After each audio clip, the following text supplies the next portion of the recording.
அஸ்ஸலாமு அலைக்கும் வரஹ்மத்துல்லாஹி வபரகாத்துஹு. இது 4ஆம் வகுப்பு. இந்த கிளாஸ்ல நம்ம என்ன பார்க்க போறோம்னா, குரான் படிக்கிறதுக்கு முன்னாடி நம்ம கிட்ட பேசிக் சில தகுதிகள் இருக்கணும். பேசிக் குவாலிட்டிஸ் சிலது நம்ம கிட்ட இருக்கணும். அந்த பேசிக் குவாலிட்டிஸ் தான் நம்ம இன்னைக்கு என்னன்னு நம்ம பார்க்க போறோம். இப்போ நம்ம ஃபர்ஸ்ட் பாத்தீங்கன்னா, சூரத்துல் ஹஷ்ர் 59வது அத்தியாயம் 21வது வசனத்துல அல்லாஹ் சொல்றான், இந்த குரானை நாம் ஒரு மலையின் மீது இறக்கியிருந்தால் அது அல்லாவின் அச்சத்தால் நடுங்கி வெடித்து பிளந்து போவதை நிச்சயமாக நீங்கள் காண்பீர்கள். மனிதன் சிந்தித்து பார்ப்பதற்காகவே இத்தகைய உதாரணங்களை நாம் கூறுகின்றோம். இப்போ அல்லாஹ் இதுல என்ன சொல்றானா, இது சிந்தனை பெறுறவங்களுக்கு தான் இந்த ஆயத்துல இருந்து நம்மளுக்கு படிப்பினை கிடைக்குமா. நம்ம சிந்திச்சு பார்க்கலாமா இதுல அல்லாஹ் என்ன சொல்ல வரான். இப்போ மலை எப்படியாப்பட்டது?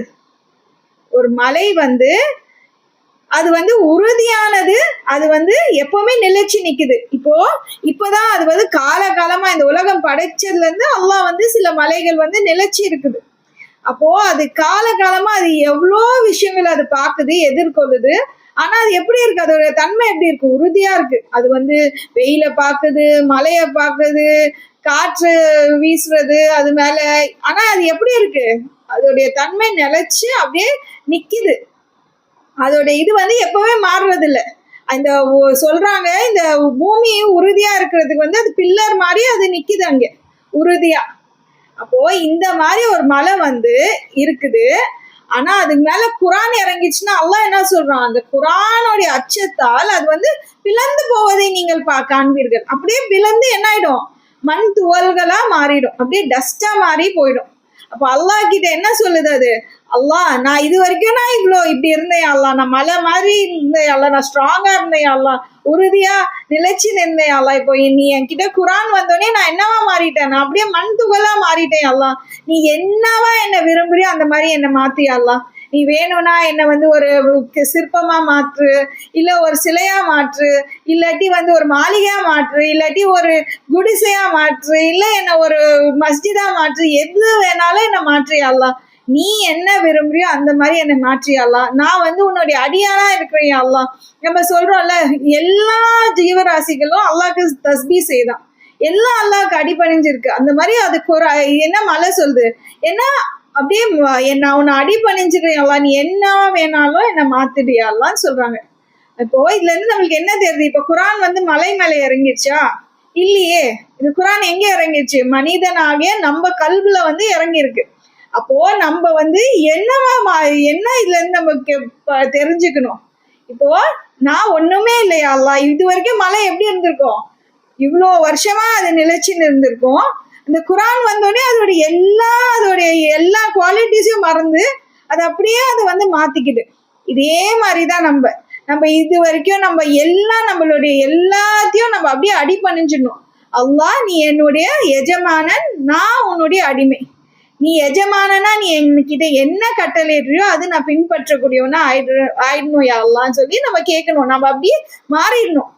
என்னுடைய எஜமானன் குரான் மூலியமா அவன்கிட்ட கட்டளையிடுறான். அந்த கட்டளையின்படி நான் வாழணும்னு சொல்லி நம்ம அப்படியே நம்ம வாழ்க்கையை மாற்றிடணும். இப்போ இதுல ஃபர்ஸ்ட் பேசிக் குவாலிட்டி என்னன்னா, இப்போ நம்ம என்னவா வேணாலும் இருந்திருக்கலாம். இப்போ நான் இவ்வளோ வருஷமா நான் ஒரு அதிகாரியா இருந்திருக்கலாம், எனக்கு என் கீழே நிறைய பேர் வேலை பார்த்துருக்கலாம், நான் ஒரு பெரிய பிரைம் மினிஸ்டராக இருந்திருக்கலாம், இல்லை ஒரு போலீஸ் அதிகாரியா எது வேணாலும் இருந்திருக்கலாம், என்கிட்ட நிறைய பேர் வேலை செஞ்சிருக்கலாம், நான் எல்லாரும் என் பேச்சு கேட்கக்கூடியவங்களா இருந்திருக்கலாம். ஆனா நான் குரான் படிக்கும் போது என்ன ஆயிடணும், இதெல்லாம் நான் மறந்துடணும். நான் ஒண்ணுமே இல்லையா அல்லாஹ், எனக்கு எந்த பெருமை எதுவுமே இல்லையா அல்லாஹ், நான் உன்னுடைய அடியானி அல்லாஹ். அந்த பெருமையே நம்ம விட்டுடணும். நான் ஒண்ணுமே இல்லையா அல்லாஹ், நீ என்னவா நீ என்கிட்ட சொல்லணும்னு விரும்பியோ நான் கேட்கிறேன் அல்லாஹ். அந்த மாதிரி நான் மாறி நான் குரானை அணுகணும். இப்போ இந்த மாதிரி யார் குரானை அணுகுறாங்களோ அவங்களுக்கு அந்த குரான் வழிகாட்டுதான். இமாம் இப்னு தைமியா ரஹிமஹுல்லாஹ் சொல்றாங்க, யார் குரானை அறிவோடு அணுகுறாங்களோ அவங்களுக்கு குரான் வழிகாட்டாதான். யார் அவங்க தாழ்த்திக்கிறாங்களோ, அவங்க ஒண்ணுமே இல்லை அப்படியே அவங்கள தாழ்த்திக்கிறாங்களோ அவங்களுக்கு வந்து குரான் வந்து பொக்கிஷத்தை வெளியே காட்டும்னு சொல்றாங்க. அவங்களுக்கு தான் வந்து குரான் வந்து வழிகாட்டும்னு சொல்றாங்க. இப்ப நீங்க பாத்தீங்கன்னா, நீங்க கடந்த காலத்துல எது வேணாலும் இருந்துக்கலாம். நீங்க வந்து நிறைய படிச்சிருக்கலாம், மாஸ்டர் டிகிரி எல்லாம் வாங்கியிருக்கலாம், நீங்க வந்து நிறைய ஒரு அதிகாரத்துல இருந்திருக்கலாம், உங்க கீழே இவ்வளவு பேர் வேலை பார்த்துருக்கலாம், இல்லாட்டி நீங்க வந்து வயதுல வந்து அதிகமா இருந்திருக்கலாம், உங்களுக்கு அவ்வளவு எக்ஸ்பீரியன்ஸ் இருந்திருக்கலாம். எதுவுமே குரான் படிக்கும் போது அதெல்லாம் நம்ம வந்து ஏற கட்டி வச்சுட்டு நம்ம வந்து அந்த பார்வையோட பார்க்க கூடாது. குரானை வந்து அப்படியே நம்ம தாழ்த்திக்கணும். குரான் என்ன கட்டளையிடுறோம், அல்லாஹ் என்ன கட்டளையிடுறான்னா நான் அப்படியே ஃபாலோ பண்ணுவேன். இது சாத்தியமா, இந்த காலத்துல இது சாத்தியமா, சாத்தியம் இல்லையா, அதெல்லாம் நம்ம யோசிச்சு பார்க்க கூடாது. இது அல்லாஹ் நான் கட்டளையிட்டுட்டா இதுதான் ஃபைனல், இதுதான் நான் வந்து பின்பற்றுவேன். இது வந்து மனித குலத்துக்கே நல்லதுக்கு வழி காட்டுறதுக்காக தான் அல்லாஹ் வந்து என்ன படைச்ச இறைவன் வந்து அவனுக்கு தான் தெரியும் என்ன எனக்கு நல்லது எது கெட்டது. அவன் என்ன சொல்றானோ அதை நான் அப்படியே ஃபாலோ பண்ணுவேன்னு சொல்லி நம்ம அப்படியே மாறிடணும். இப்ப நம்ம படிக்கும் போது நம்மளுடைய எண்ணம் என்னவா இருக்கணும்னா, இப்போ புதுசா நம்ம கத்துக்கும் போது ஐயோ இவ்வளோ வருஷம் எனக்கு இது தெரியாம போச்சு, இவ்வளோ வருஷம் நான் வேஸ்ட் பண்ணிட்டேனேப்பா, இது எனக்கு தெரியாம போச்சு, இந்த குணம் தான் நமக்குள்ள வரணும். அல்லாஹ் வந்து பாத்தீங்கன்னா 7வது அத்தியாயத்துல 204வது வசனத்துல அல்லாஹ் சொல்றான், குரான் ஓதப்பட்டால் வாய் மூடி செவி சாய்த்து அதனை கேளுங்கள், நீங்கள் அருளை அடைவீர்கள். இப்போ அல்லாஹ் என்ன சொல்றான்னா, குரான் ஓதப்பட்டால் வாய் மூடி செவி சாய்த்து அதனை கேளுங்கள், நீங்கள் அருளை அடைவீர்கள். அப்போ அல்லாஹ் இதுல என்ன சொல்றான், இதோட வெளிப்படையான கருத்து என்ன நம்ம எடுத்துக்கல தெரியுதுன்னா, நம்ம வந்து குரான் கேட்கும் போது நம்ம வந்து கவனமா கேட்கணும், வாயை மூடிட்டு இருக்கணும். அந்த மாதிரி இது வந்து வெளிப்படையான கருத்தா இருக்கு. நம்ம அதுவே இந்த ஆயத்தை நல்லா சிந்திச்சு பார்க்கும்போது நம்மளுக்கு என்ன தெரியுது, நம்மளுக்கு என்ன புரியுதுன்னா, குரான் வந்து சொல்றதுதான் வந்து ஃபைனல். இப்ப நம்மளுக்கு வந்து இதுல எந்த ஒரு பேச்சு நம்ம சொல்றதுக்கு இல்லை, நம்மளுடைய கருத்து சொல்றதுக்கு ஒண்ணுமே இல்லை. நம்ம அப்படியே வாயை மூடி கவனமா கேட்கக்கூடியவங்களும் ஆயிடணும். நம்ம வாயை அப்படியே மூடிக்கணும். நம்ம குரான் என்ன கட்டளை இருக்கோ நான் அப்படியே ஃபாலோ பண்றேன். என்னுடைய கருத்து சொல்றதுக்கு எந்த ஒரு எனக்கு இதுவும் இல்லை, சுதந்திரமும் இல்லை. இப்போ ரசூலுல்லாஹ் ஸல்லல்லாஹு அலைஹி வஸல்லம் எல்லாம் யாருக்குமே வந்து அந்த இது இல்லை. குரான் சொல்லிட்டா அது அப்படியே உடனே கேட்பாங்க, அது பின்பற்றுவாங்க. இந்த தகுதி தான் நமக்குள்ள வரணும்.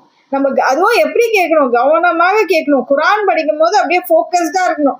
குரான் அல்லாஹ் என்கிட்ட பேசுறான், நான் என்ன சொல்லணும்னு அப்படியே ஃபோக்கஸ்டா நம்ம வந்து கேட்கணும். நம்ம அப்படியே நம்மள தாழ்த்திட்டு நம்ம கேட்டா இந்த குரான் வந்து நம்மளுக்கு வழி காட்டக்கூடியதா இருக்கும் இன்ஷா அல்லாஹ். இப்போ 2வது விஷயம் பாத்தீங்கன்னா, நம்ம குரான் படிக்கிறதுக்கு முன்னாடி நம்ம வந்து எந்த ஒரு முன்முடிவு இல்லாம நம்ம குரானை அணுகணும். குரானை அணுகும் போது நம்ம மனசை எப்படி வச்சுக்கணும், ஆலியா வச்சுக்கணும். எதுவுமே யோசிக்காம நம்ம வந்து அப்படியே எம்டியா வச்சுக்கணும். எந்த ஒரு முன்முடிவும் இருக்கக்கூடாது. இப்போ நம்ம மனிதர்களே பாத்தீங்கன்னா நம்ம என்ன பண்ணுவோம்னா, நம்ம ஒரு மனுஷனை வந்து நம்ம பாக்குறோம், அவங்க நல்லவங்கன்னு நம்ம நினைச்சு பார்க்கும்போது அவங்க செய்யற எல்லா விஷயங்களும் எப்படி இருக்கும், நல்லதாவே நம்ம கண்ணுக்கு தெரியும். அதுவே ஒருத்தவங்க வந்து பிடிக்காது, அவங்க கெட்டவங்க நம்ம பார்த்தோம்னா என்ன நடக்கும், அவங்க செய்யற எல்லா விஷயங்களும் நம்மளுக்கு கெட்டதாவே இருக்கும். அதனால நம்ம என்னவா நம்ம சிந்திக்கிறோமோ, நம்ம வந்து முன்முடிவு பண்ணிட்டு பாக்குறோமோ அதுதான் நம்ம வந்து பெற்றுக்கொள்வோம். அதே மாதிரி நம்ம குரானை பார்க்கும் போது நான் என் மனசை வந்து எம்டியா வச்சுட்டு பார்க்கணும். இப்ப நான் வந்து என் மனசுக்குள்ள நிறைய விஷயங்கள் வச்சுட்டு முன்முடிவு வச்சுட்டு நான் பார்க்கும் போது நான் என்ன பார்க்கணும்னு விரும்புறேனோ அதுதான் நான் குரான்ல வந்து நான் பார்ப்பேன். நான் அதை தான் வந்து எனக்கு வந்து கிடைக்கும். அதுல சில நல்ல விஷயங்கள் நம்மளுக்கு கிடைக்கும். அதுவே நான் மனசை எம்டியா வச்சுட்டு பார்க்கும் போது என்ன ஆகும்னா, அல்லாஹ் என்கிட்ட என்ன சொல்ல விரும்புறானோ அந்த விஷயங்கள் எல்லாம் நான் வந்து அந்த குரான் மூலியமா வந்து நான் பார்த்து கத்துப்பேன். இப்போ ரசூலுல்லாஹ் ஸல்லல்லாஹு அலைஹி வஸல்லம் கிட்ட இந்த நற்குணம் இருந்தது. எந்த ஒரு முன்முடிவு இல்லாமலே அவர் வந்து ஒரு நண்பர்கள் ஆகட்டும், எதிரிகள் ஆகட்டும், அவங்களுடைய ஒரு சாமானிய மனிதர் ஆகட்டும், அவங்க கிட்ட இருந்து வந்து நிறைய விஷயங்கள் கத்துக்கிட்டு அது வந்து இந்த உலகத்துக்கு சொல்லி கொடுத்துருக்காரு. இப்ப அந்த மாதிரி பாத்தீங்கன்னா அவருடைய சபையில வந்து ஒரு யூதன் வராரு. இப்ப யூதர்கள் எப்படியாப்பட்டவங்க நம்மளுக்கு தெரியும். ரசூலுல்லாஹ்க்கு ரொம்ப குடைச்சல் கொடுத்தவங்க, ரொம்ப பரிகாசம் பண்ணவங்க. அப்ப அவங்க வராங்க. வந்தோடனே ரசூலுல்லாஹ் ஸல்லல்லாஹு அலைஹி வஸல்லம் வந்து என்ன பண்றாரு, ஐயோ இந்த யூதன் நான் வந்திருக்காரு, இவன் பேச்சை நம்ம எதுக்கு கேட்கணும்னு அப்படிலாம் பண்ணல. வந்து விசாரிக்கிறாரு, எதுக்காகப்பா நீ வந்திருக்க?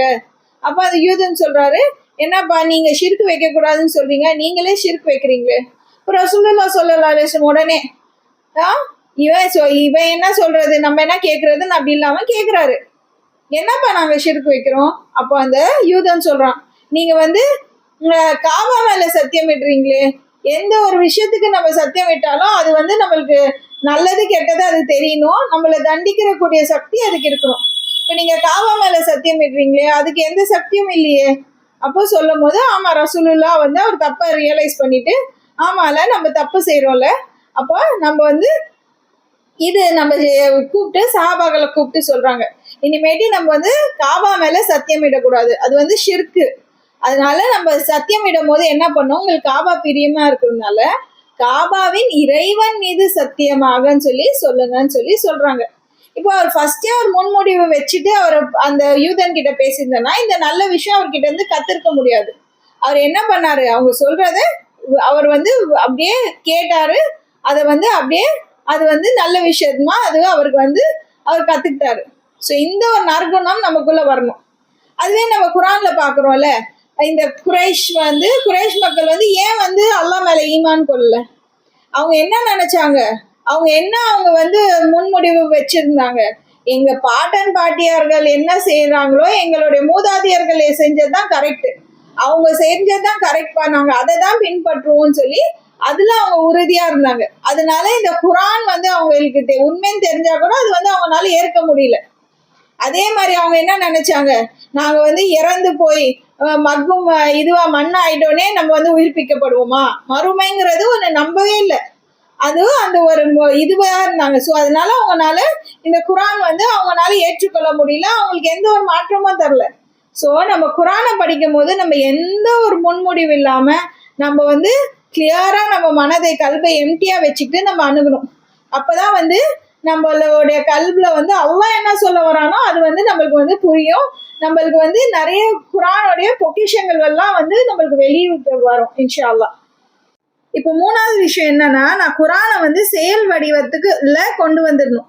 இப்போ வந்து நான் வந்து ஃபாலோ பண்ண ஆரம்பிச்சிடணும், நான் இம்ப்ளிமெண்ட் பண்ணிடணும் என் லைஃப்ல. நான் உடனே யார் வந்து இந்த குரானை படிக்க படிக்க படிக்க அவங்க வாழ்க்கையில வந்து அவங்க பின்பற்ற ஆரம்பிச்சிடுறாங்களோ அவங்களுக்கு தான் வந்து இந்த குரான் வந்து பொக்கிஷத்தை தந்துட்டே இருக்கும். இப்போ நீங்க படிச்சுட்டு நீங்க குரானை போய் பார்க்கும் போது அது வந்து நிறைய விஷயங்கள் உங்களுக்கு தந்துட்டே இருக்கும். நீங்க வந்து படிச்சுட்டு அது ஃபாலோ பண்ண ஆரம்பிக்கும் போது குரான் வந்து தந்துட்டே இருக்கும் நம்மளுக்கு. இப்போ இதே மாதிரிதான் இப்போ பாருங்க, இப்போ நம்மளுக்கு வந்து உஸ்தாத் வந்து நம்ம வந்து இந்த கிளாஸ்ல நம்ம சேர்ந்தோம், இப்போ நம்ம வந்து வெறும் கிளாஸா நம்ம கேட்டுட்டு போயிருந்தோம்னா அதுல எந்த ஒரு பலனும் இருக்காது. இப்ப நம்ம எவ்வளவு பயான்கள் கேட்டிருப்போம், அந்த மாதிரிதான் இந்த கிளாஸும் வந்து கேட்டிருப்போம், நல்லா இருக்கு இந்த கிளாஸ்ன்னு சொல்லிட்டு போயிடுவோம். ஆனா உஸ்தாத் என்ன சொன்னாரு, நீங்க கேட்டது அப்படியே நீங்க ஆக்ஷனுக்கு கொண்டு வரணும், நீங்களே அப்படியே பேசி இந்த வீடியோவா அப்லோட் பண்ணணும்னு சொன்னாரு. இப்போ நம்ம எப்படி நம்ம கிளாஸ்ல கேட்கிறோம், நம்ம கவனமா கேட்கிறோம். நான் பேசணும்னு சொல்லும் போது நான் முயற்சி பண்றேன், அதே மாதிரி நான் பேசுறதுக்கு நான் கேட்டதெல்லாம் நான் வந்து அது வந்து மறுபடியும் வந்து சிந்திச்சு பாக்குறேன். நான் வந்து அது என்ன சொல்றாங்க நான் உள்வாங்குறேன். நான் வந்து இப்போ வந்து நான் பேசி அது வெளியில கொண்டு வரேன். இப்போ என்ன அது மனசுல ஆழமா பதியுது, நான் ஃபர்ஸ்ட் ஃபாலோ பண்றேன்.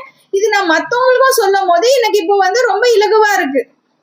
நம்ம குடும்பத்தினருக்கு நம்ம மற்றவங்களுக்கு எல்லாம் சொல்லும் போது நம்மளுக்கு இலகுவா இருக்கு, நம்ம வந்து ஈஸியா நம்மளால சொல்ல முடியுது. இதுக்கு முன்னாடி நம்மளுக்கு அப்படி இருந்திருக்காது.